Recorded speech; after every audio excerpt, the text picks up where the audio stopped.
Hey there, and welcome back to my channel, Weirdly OCD.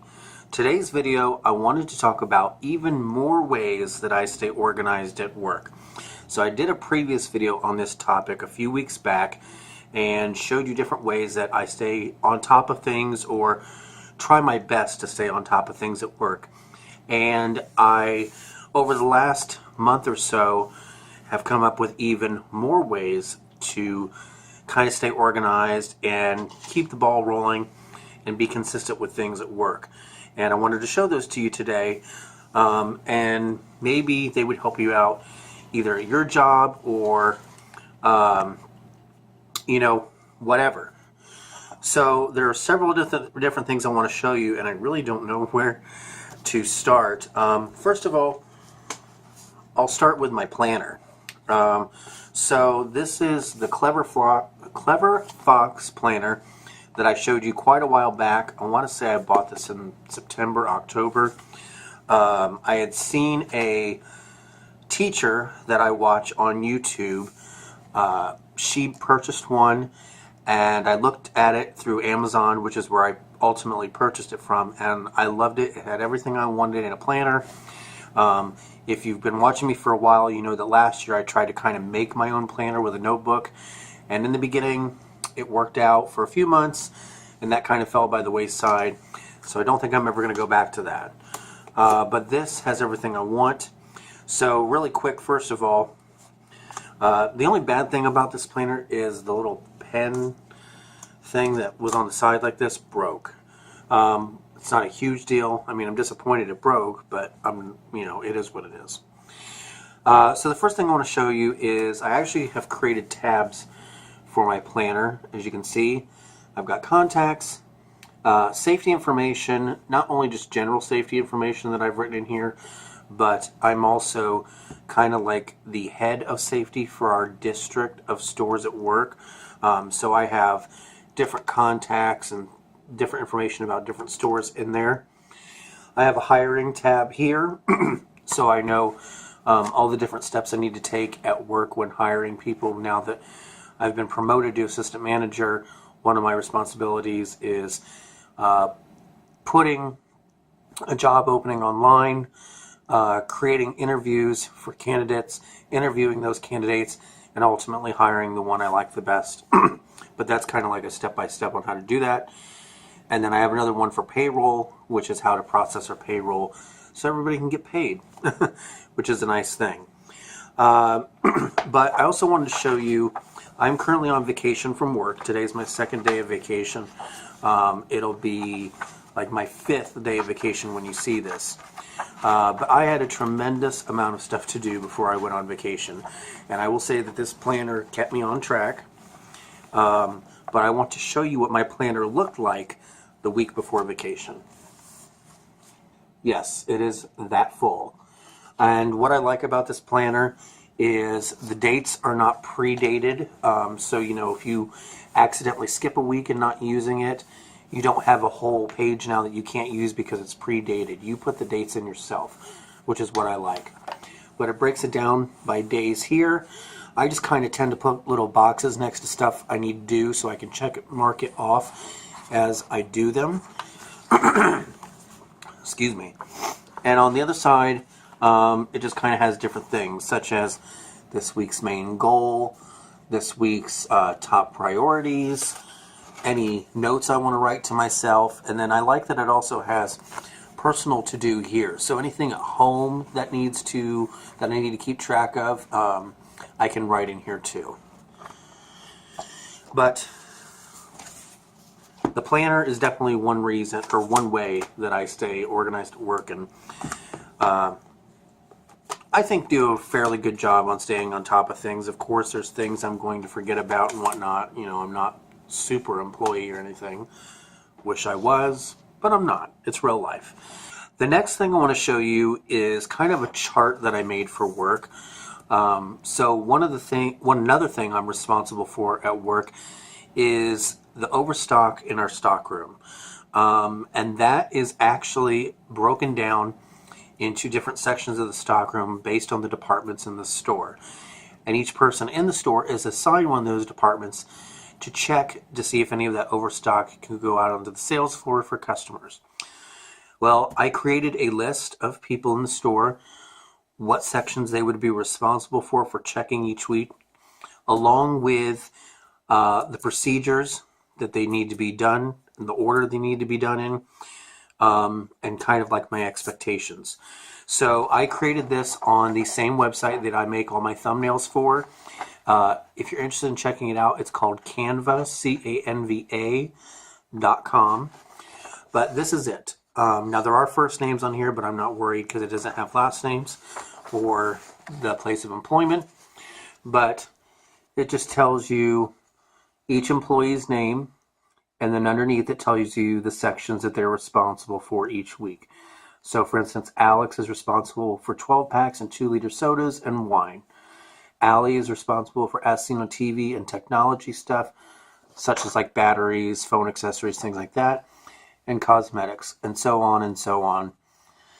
And then this side here tells you the procedure in stocking, making sure that we're going to get in what we need on our warehouse truck. And then down here on the bottom tells you how I grade the sections of the stockroom each week, because I'm responsible for grading them based on neatness, if they were pulled successfully or not, and things like that. But that's kind of the form I created on there. I like the blue. I like that it's simple. It's easy to read. People don't have to guess what they're responsible for. They don't have to guess on the step-by-step procedures on how to successfully do it. They don't have to question, how I'm going to grade them on when they do it. They know what I'm going to be looking for and what the expectations are. So that keeps it simple for me. It keeps it simple for them. It's kind of a win-win. And like I said, if you're interested in doing this, the website is Canva, CANVA.com. You can do all kinds of things on there. You can do forms. You can do, obviously, thumbnail pictures, as I said. You can do Instagram posts, Facebook posts, YouTube channel art, postcards, flyers, letters, all kinds of different things. There's a ton of different options in there if you were looking to do something like this, or if you just need to make some type of sign or professional kind of printout. The next thing I want to show you is a couple binders that I created for work. Another responsibility of mine is that I'm to have kind of like one-on-one check-ins and meetings with employees to make sure that they're doing what they're supposed to be doing, discuss anything that I think they need improvements on, as well as things that they've been doing great that I want to bring to their attention and has been noticed and that they should keep doing because it's what they're supposed to be doing. So I created this binder here, and it says Quarterly Team Member Check-ins. And that's exactly what it is. I meet with the team members that I am responsible for once a quarter. It'll probably get a little bit more frequent as I get more into this role, but right now it's just quarterly. And then I created a side binder for this. I just did this about a week and a half ago. This was blank, but honestly, it was bothering me that there wasn't a title on the side. I think specifically because when I have these in my locker at work, they're like this. So at least I know what binder is what, because I'm going to show you the other binder I have. So, but there's the cover. Again, I made this on that Canva website. Very simple, very easy to read, nothing too extravagant. On the inside, I do have some things here I'm going to take out real quick. So inside, I have a form for each employee. And I kind of break it down into different sections. So at the top, I have their name, and it says Quarterly Check-in. Underneath, this section here is where I will write down different observations that I make of the employee, things that they're doing right, things that I like that they're doing. I'll write down the date I observed it, the observation I made, and what category it would fit in our company's different categories for doing stuff you're supposed to be doing.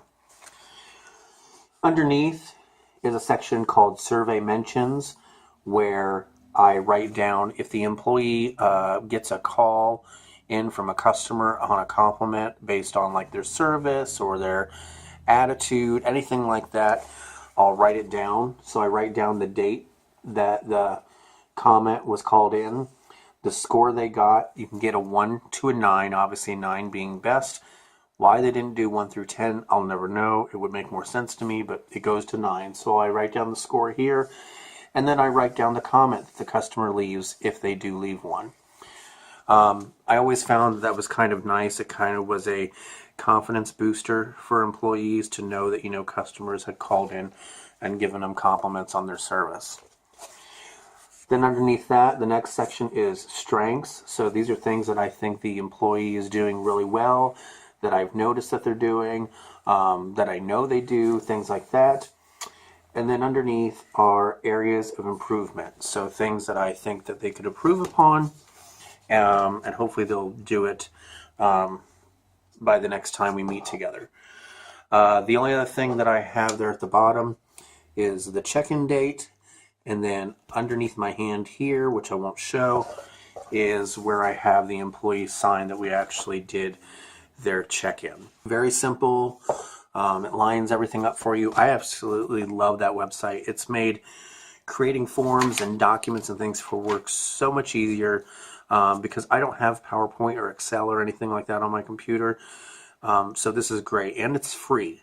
I will say that it's absolutely free. So don't hesitate to use it if it's something you would be interested in. And no, I'm not sponsored or paid to talk about them. I just really like the website. So that's my binder that I put together for those. Now, I also have another binder that I created because me and my store manager are supposed to have weekly check-ins or meetings together. So again, I just have a cover here, very simple, weekly management check-ins. I have it along the side there. I have to admit, and I'm sure this will sound really OCD or perfectionism, whatever you want to call it. This side sleeve here, well, oh, hang on, just knocked the bottle over. So this one here that says team member check-ins, I slipped in the side here pretty quick, like within like 10-15 seconds. This one here, even though it's still kind of crinkly, I mean, you can read it. It's not the way I would want it to look, but it's readable. This took me 2 hours to put in here. I even tried putting shipping tape, like kind of laminating it, if you will, with shipping tape a couple of times to maybe make it a little sturdier, and I was thinking that would make it easier to get in and out of the side. Nope. Took me 2 hours to get this stupid slip of paper in the side of the binder. I'm sure that sounds really, really crazy, but I just wanted it in there.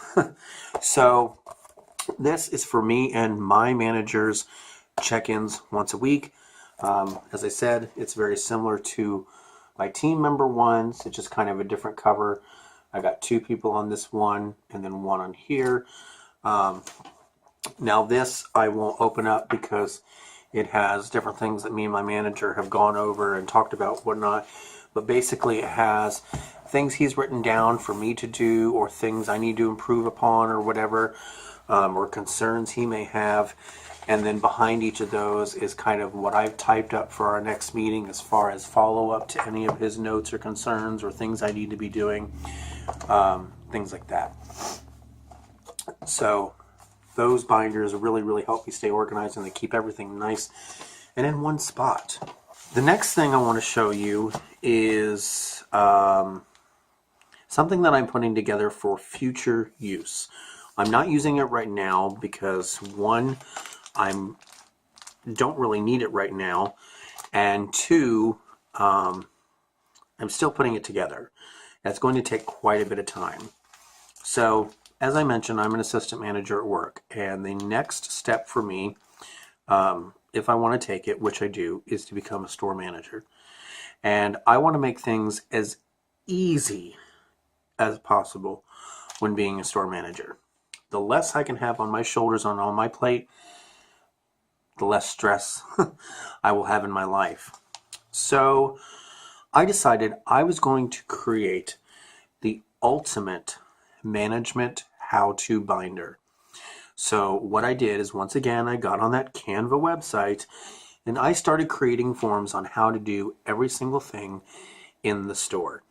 That way, not only could I have a reference of how to do something if I haven't done it in a while and I just needed a refresher, but I mainly did it for two more logical reasons. One is, if I'm a store manager and I have a new management employee underneath me, they can look into this binder and know how to do something without having to come to me if I happen to be busy in another area of the store, or I'm off that day, or going to another member of management and like disrupting them if they're doing a project or anything. They can go into this binder, look up what they need to know how to do, and do it. They can even take the binder with them so they have it step by step, so they don't have to try and kind of remember it. So I created this on that Canva website, as I said. So here's an example. It says how to ... and then, for instance, this is do end of month cigarette count. So once a month we have to count the cigarettes in our store. This is a step-by-step on how to do that. If you follow step by step on here how to do it, you will not screw it up. And I even made sure to put on the top of these why we do this. So this tells you about the cigarette count, how to get to it on our little gun at work. This tells you how to correct any counts in the system and post it so all of our quantities are accurate. And this down here is just a section of things to remember, things to kind of keep in the back of your head when doing it. Here's another one I did. How to end of month liquor count. Again, why we're doing it, how to do the count, how to change quantities if you need to, if you forgot to count something or whatever. Again, things to remember when you're doing it. How to interstore items. That means we're transferring items from one store location to another one that needs them. This talks about transferring the item, how to post it so it takes that quantity out of your system and puts it into the other stores, and then another section for things to remember. I'm literally doing this with everything we do at work, management-wise. That way, everybody has a play-by-play on how to do everything. And I think this would be very, very vital. Now, lucky for me, we had sheet protectors on clearance at work. I bought 350 packs, so I have 150 sheet protectors here for that binder because I wanted to keep the papers nice. I didn't want them to get ripped, or someone spilled something in it.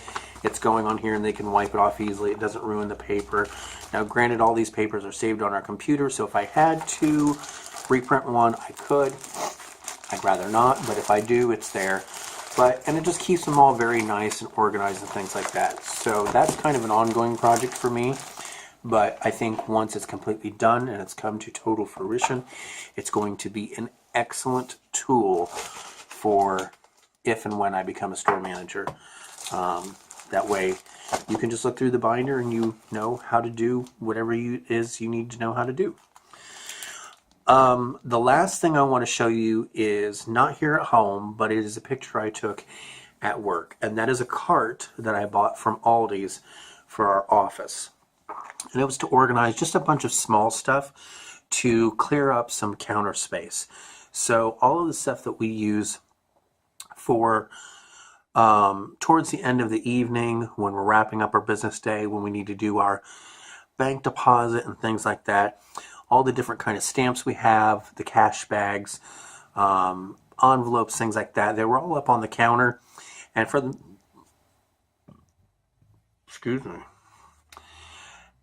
most part, they were fairly organized, but it just took up a decent amount of counter space. So Tony and I were in Aldi one time, and I seen these carts. I I've seen them mostly in like classrooms and teacher vlogs, but it sparked an idea in me to have one of those in our office for just that small stuff to clear up the countertops. So I purchased one for our office, and it's working out great. It's saved a lot of counter space. It keeps everything organized. Things aren't strewn about on the office counters because now there's a drawer for everything. And at the bottom, the last 4 drawers, I had just enough left for each of us in management to have our own little like mailbox. So we all have our own little drawer, which is like our mailbox. So it worked out perfectly. But I'll insert a picture of that here now so you can see it.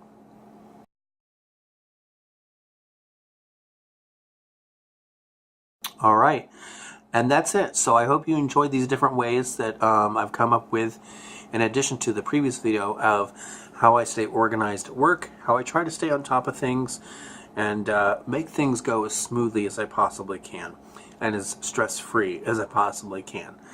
But I hope you enjoyed this, and I will see you in the next video. Just a quick update. Cosmo is doing really, really well. She's actually at her very first grooming appointment right now. She's getting a bath, her nails clipped, her ears cleaned out, and her teeth brushed. So hopefully she's doing okay. She didn't really fight us on getting a collar on her, because since we've had her home, I haven't had a collar on her. I've just kind of let her, you know, be loose and stuff like that. So she didn't fight us getting a collar on her, or putting a leash on her, or getting her in the car. She was very good about all that, and she didn't put up a fight or a struggle or anything when we went into the groomers. So I know it'll make her feel better. She'll look better. With that, I will see you all next Sunday. Have a great day. Bye-bye.